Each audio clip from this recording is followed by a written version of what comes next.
Hi, welcome back for the second summer rewind edition for 2025. Today, I have a rewind of Dr. Carron Silva's first episode with us.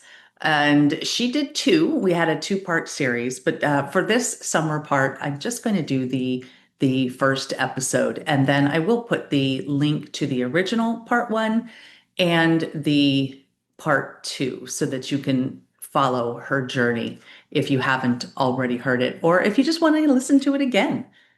So as I was reviewing this episode, I noticed that in four episodes, between last week's episode 4 and this week's episode with Dr. Carron, which it happens to be episode 8, I didn't learn very much between the two uh, between the two episodes, and I was still reading off a Google Doc, and it was obvious. And I still made a lot of nods and smiles, which, if you're not watching on YouTube, you would never ever know. But hopefully, I have improved since then, and things have been getting better. But this episode, I think, it was very challenging for me because of some of the complex traumas and the very difficult themes that Dr. Carron spoke about. And it just reminded me of how much destruction there is when we hate, whether it's hating a person or hating a group of people. Good does not come from hate, ever. I it just doesn't. There's nothing good that can come from hate, especially when it is based on something arbitrary, like the color of your skin. And it just it's a concept that has never made sense to my brain. And I love the strength that Dr. Carron showed. I love the lessons that she brought to this episode. And I love the forgiveness that she demonstrates on a daily basis through her own forgiveness podcast. But she had a lot to forgive. There was a lot in this episode. And so I invite you to join us in the re-airing of this episode 8 with Dr. Carron Silva. And before I let you go, I did want to pull out one of her main lessons. I guess, yeah, it was one of her lessons that she mentioned in this episode, and that is when we're in trauma, and sometimes when we're out of it, we tend to think of trauma as all-encompassing. It was all bad. Every single thing was bad. There was nothing good. But that's where trauma is deceptive. Because we both agreed that no matter what type of trauma you are facing, there is something good. There is something beautiful. There are good moments. It's not 100% bad, if we're truly honest with ourselves. And so with that, I am going to invite you to listen to the rest of this episode. And, I mentioned difficult themes and difficult traumas, so I am going to give you a word of warning that there are some things that Dr. Carron says that are very difficult to hear. And so with that warning, and just with that warning, I'm going to send you off to that episode. And we'll see you next week. Bye. Are you walking through a storm that feels like it will never end? Do you wonder if life's storms have stolen the beauty from your life for good? You're in the right place. My name is Heather, and like you, I've been through a storm or two and wondered if life would ever be beautiful again. Here we share warriors' words stories of discovering beauty after battles and the worth in your wounds. Pick up your sword or boxing gloves and join the battle. Your words are powerful, my friends. Make them warrior words. Welcome back to the Warrior Words podcast. Today, we are talking about what happens when people, human beings created by God, are judged, bullied, and ruled based solely on skin color. Our guest is Dr. Carron Silva, who lived in South Africa under the Apartheid System until her early 20s. Dr. Carron Silva is a Catholic mindset coach, speaker, author, and podcaster. She offers general life coaching to women who have experienced complex trauma, helping them to interrogate negative thoughts and false beliefs they hold about themselves and create new, honest, and authentic perspectives that serve them well. A South African native, Carron's rich cultural, educational, and historical context lays the foundation for someone who thrives in service to others. Carron is an empty nester, entrepreneur, mom to adult children, and wife of 30 plus years. This is a fantastic conversation. All right. As you heard in our intro, it's my pleasure to have Dr. Carron Silva with us today. Welcome to the podcast, Dr. Carron. Thank you. Okay, so let's just jump right in because you have a fascinating story. And for our listeners, we are going to do this in two parts. So this is part one. And so I was wondering, before you immigrated to the United States, you lived in South Africa and you lived under the apartheid system, which led to multiple traumas in your young life. So if you could share a little bit about your story, living under that system. And actually maybe first, we probably have some listeners who maybe are younger than us. And maybe they don't know what the apartheid system is. And so could you maybe give us a brief explanation of that first? Yes, I can begin with that. So apartheid, as the word indicates, the first part of the word is apart, and hate. So the condition of being apart. So it was a system that was set up to divide the races according to skin color. And depending on your skin color, you were afforded certain rights, and laws were passed to divide us in terms of where we would live and who we would marry and where we would go to church and who we would go to school with. So the entire system was designed to keep people of different colors apart from each other. So myself, I am a person of mixed race, and my racial designation was a colored. So in South Africa, people with brown skin like myself was not considered Black. The native African peoples with the darker skin tones and who spoke the native languages, they were considered Black. And so you had the Blacks, who were the majority of the country, on the lowest rung of that ladder. And then us as mixed race people, the colored people. And you also had the Indians who were brought there from India to work on the sugar plantations. And then above them, you had the European whites, or the whites that came from Europe. And they were also mixed in with the Afrikaner whites who spoke Afrikaans and who were basically the originators of the apartheid system. So when the country, before 1948, everyone could live together. There was no segregation.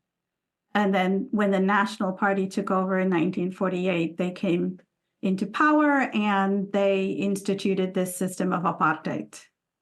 And they started passing laws. It was done with the law. It was basically every law that they passed divided the country more and more and more. So their philosophy was to rule by dividing and conquering people. And unfortunately, it's the minority that decided that they were going to rule the Correct. majority. So 5% of the country ended up ruling 95% of the country. And they also had control, of course, of the military. And so they could do that and not use force to the extent that there was civil war, but there was force. I always like to say that it was a war that took place over many years, but it was still a war. It Yeah, just was not your conventional war, right? Because we had resistance, and it happened over a very long period of time from 1948 till 1994. That's a long time. It's a long time. That is a long And war. I myself actually never got to see that because I left South Africa in 1990. Well, you did experience quite a bit of trauma, though, as a result of growing Yes, up in your yeah. younger years. So can you tell us a little bit about how that system directly impacted you and your childhood? Yes. So I come from quite a large family. I was born into a family where my mom and my dad, I was conceived out of wedlock. My mom and my dad lived with their family, my dad's family, in a small town, and neither one had a job. And under that system, you could only work certain jobs based on your skin color. So that makes a lot of sense, right? That there wouldn't be a lot of employment for certain people. And so neither one had a job. And then when I was born, my step grandfather basically said he's not feeding another mouth. And so my parents gave me up to my grandmother. Now, my grandmother's story is one that was definitely a reflection of what happened under the apartheid system that completely tore families apart. I ended up with them in a township, a colored township. If you can picture sort of a ghetto that was created by the government where they would internally displace people, we used to call them forced removals, from where they used to live because that area was declared white. So if you think about what happened in Germany during right before the Holocaust, where they would just come in and they would remove the Jews from where they lived and put them in ghettos, pretty much the same thing happened under the apartheid system in South Africa, where my grandmother and her husband and their children, they actually owned property and lived quite well. My grandfather was a councilman. He was into politics. They were a mixed race couple. And the government declared that area white, just right under Table Mountain there in Claremont. If anyone wants to look that up, where Claremont is on Google Earth, you'll see that it is quite beautiful. It's near the ocean. And the government declared that area white. And so they were forced removed from that area to another area called Parow, which is a little bit more in the interior of the country, but still in the suburbs of Cape Town. And after a number of years, not long after that, the government then declared that area white, and the family had to split up. So some of them were moved to different townships. So my uncles and aunts and cousins had to basically leave their family and go and live a long ways away from where their workplaces were. And the family itself was split apart. And then we all ended up in a duplex, 2-bedroom, very small duplex with running water, but no electricity in Bishop Lavis Town, which is a colored township. And so that's where I ended up with my grandmother, who was 67 at the time, had already raised her own children. 12 of them were her own birth children, and then she had taken in a couple more.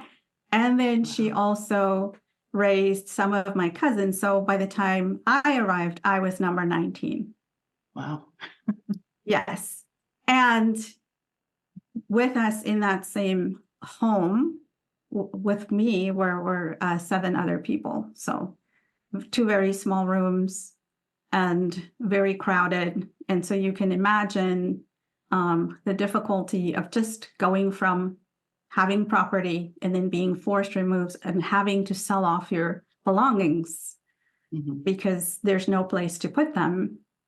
And then having to travel for work, long distances. And so that's just the context that I arrive in. And then in my home, I had 2 uncles and 2 cousins and a female cousin and myself and her child and my grandmother. And my youngest uncle was I had 2 uncles who were alcoholics, and one was very violent.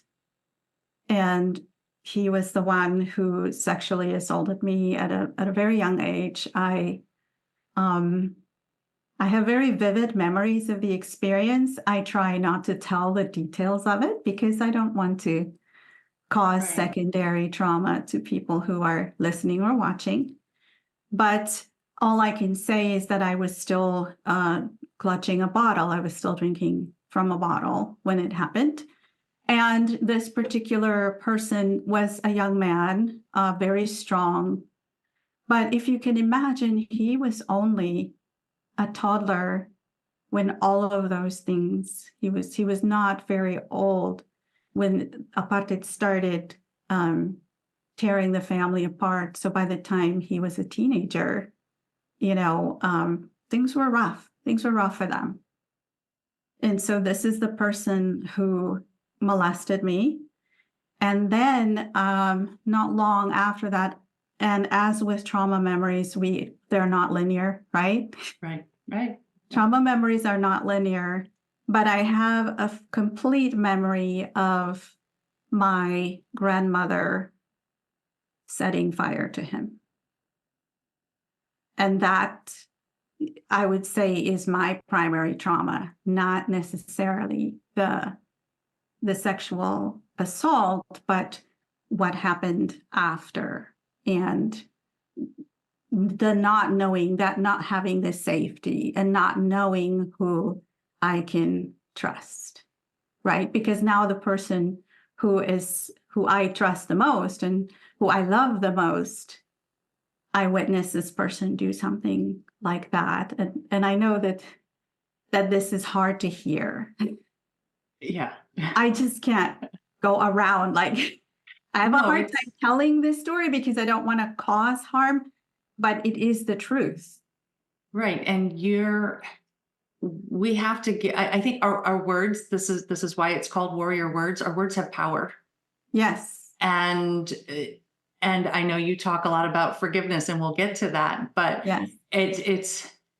It's freeing. Like I heard in one of your episodes, if you can get to the point where you can, even though it's difficult, where you could talk about it, then that forgiveness and that healing have started. And I don't think we can start that without being able to verbalize and acknowledge what happened to us. Yes. It was, of course, devastating for me going through that and then being left in that environment for a long time because my parents were trying their best to get on their feet. They did eventually both get jobs and they found a place to live. For a while, they lived in just one room in someone else's house.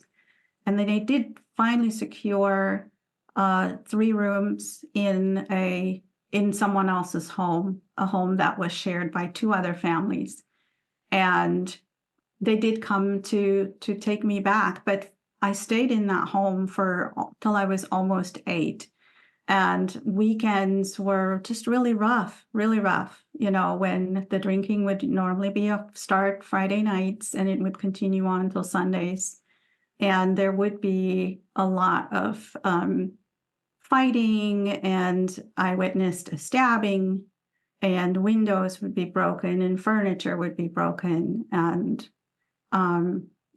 just being a witness and being held, and sometimes screaming, and sometimes going inside and just going silent. As a child, our brains are so beautiful. God designed us with such beautiful brains because they protect us. And that's how I managed to go through those 7 years. Sometimes my aunt would take us and we would get on the bus and go spend a weekend with my other aunt who wasn't too far away. Sometimes we would just go places, like go to the beach for the day. So it wasn't all trauma. That's what I want people to understand, is that trauma tends to deceive us into thinking that it was all trauma, right? Yeah. I have a lot of really, really, really good memories interspersed with the trauma. So for me, that, it wasn't just I had that one person in my life, my other uncle, who I call my drunk uncle, who, when I was 3 months old, was in a horrible accident, and he and my mother's other brother, my other uncle, the other uncle died. And my uncle, Isaac, he was my primary caregiver after my grandmother. He was disabled, and so he was the one who would get me up in the morning, who would bathe me, who would dress me. He read to me. He taught me how to write. He sang to me. He made toys for me. We spent our days together. We had a pattern, but he was also an alcoholic, a fall down drunk alcoholic, but not violent. And with him, what was beautiful was I actually started learning to speak English with him, because my primary language is not English. It's Afrikaans. And he would read to me he was a voracious reader, and he would read to me from whatever he was reading out loud. So I had this one adult in my life, and we know that if you just have that one adult in your life and you have a lot of trauma, that actually works in your favor. It does. So I was lucky to have this man who was completely broken, who was an alcoholic, who had epilepsy. That was one of another trauma that I experienced, is to watch him have epileptic seizures, and then having to run and grab an onion. I'm age 4 years old, 5 years old, 6 years old. Run and grab an onion and grab a knife and cut open the onion because there's nobody else home, just my grandmother and me and him. And he's on the floor convulsing. And the remedy back then was you go grab an onion, you cut it open, and you hold it in front of their nose. And you hold their hands back so they can't, hurt themselves, and you position them so they can't choke. I learned those things from, way before I was 7 years old. I learned how to handle an epileptic seizure. And now I know. So it's not all bad. No, it's not all 100% bad. And I think what trauma wants to do with us is to deceive us into thinking that 100% of it was bad.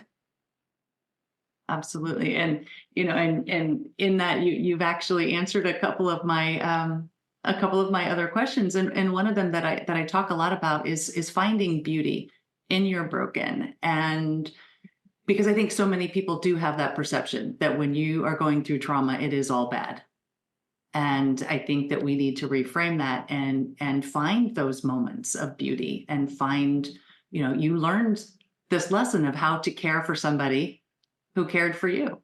And you learned how to read, and you learned how to write. Learned how to speak a completely different language.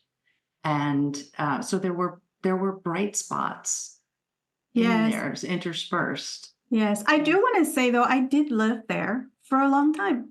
I lived in it was all bad for a very long time, for at least, I would say, coming to the US, for quite a while, as I was going through my initial recovery, a good 10, 12 years or so. That lens of looking back, it did feel like it was all bad. But I think in hindsight, you start, as you heal, you start seeing it wasn't all bad. It was bad, but I think also because we had that the context within which we were living, there is such a connection among people in that survival of the political terror that even your enemy is your friend, because you can't afford to have enemies within your community, because the enemy that you're really fighting is that enemy that's denying you your humanity. That is profound. Yes. Yes. Absolutely. Mm-hmm. I mean, I think back to because my significant trauma that I've shared so far is the domestic abuse, and when I came out of it, and while I was living in it, that's it. It was all bad. It was all bad. And then now I can look back and I can remember moments. There were moments where he was really good with the kids. And there were moments that were bright, and it wasn't all bad. And to stay there would be devastating to everybody, myself, him, the kids. And and it's not accurate. It's not living the life that God wants us to live.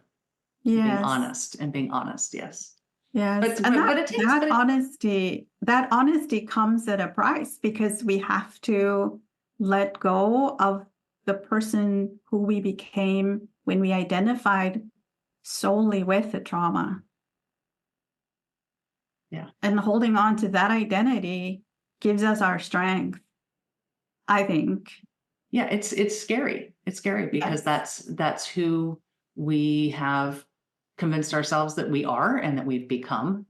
And it's not real. I mean, it's real when you're in it, but it's not entire. I guess that's what I mean. It's like, it's truth, but it's not the whole truth.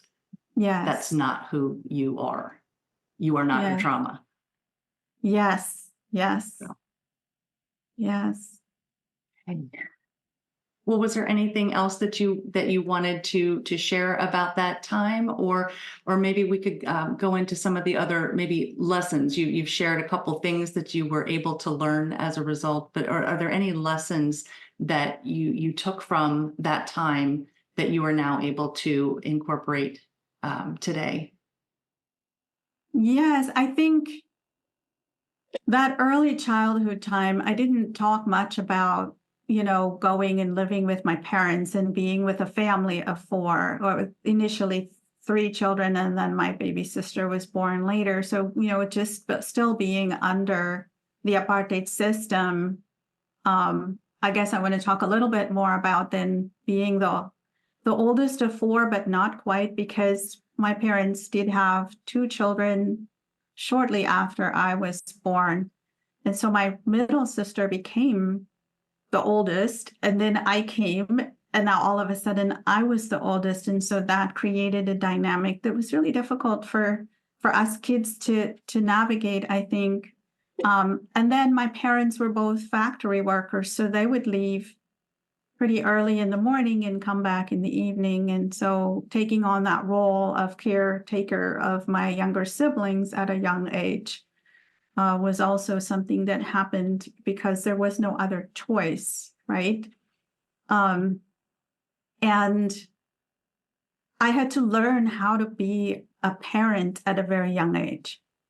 And that meant, hand washing the family's clothes and cooking the family's meals, in addition to going to school and taking care of my studies and, all of those kinds of things.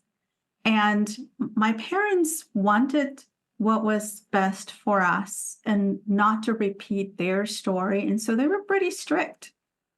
That it wasn't, you didn't ever talk back because you would get it. And I think you understand what I mean by you would get it. Yes. Yes. It could be, just verbally, but a lot of the times it was physical. And so there's that element too. And it was all of us. There wasn't like this one doesn't get as many as the other one. And so I learned actually to go inwards and to be extremely obedient and pleasing. And so people pleasing was a huge survival skill that I learned. And each of us siblings kind of dealt with it in a different way. So you have, this dynamic of oppression of the adults in the country. And I always used to say, it has to go somewhere. When adults are being treated like children and all their rights are taken away, where do they take their frustration, right? So we're the next in line. I don't hold it against them. We're human. So the lessons that I've taken from this is we do what we need to do to survive. And for me, it was keep your head down, do what you're expected to do, and do it well to the point where you are faultless. And I did. I just did what I needed to do. I did it well to the point where I was almost faultless. And I survived. And that's how I decided very, very early on that education was the key. And my parents, both of them, emphasized education. We were not allowed to read, magazines from outside, like, the magazines you buy off the shelf. Mm-hmm. We were not allowed. We were only allowed to read library books.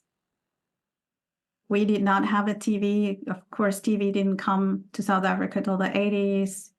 We didn't have TV. And then when we did have one, we didn't get to watch a whole lot of TV because we didn't have electricity. So the TV ran on a car battery and that was flat half the time. So that kind of saved us. Yeah. We had to be in the house when my dad got home at 5. Everybody had to be in the house. And we had candlelight and lamplight, and we had to sit at the kitchen table and do homework, and my parents checked. And they were very, very diligent in making sure that we did our work. And very strict about that. And we were not really allowed to venture too far in terms of, staying out with friends. And so in our home was run very differently from other people's homes in that our parents had goals for us. So I learned that if I worked hard and if I focused, that I could have that dream of someday getting an education and leaving the country. And that was my dream. So do you have any parting words for this episode that you'd like to share?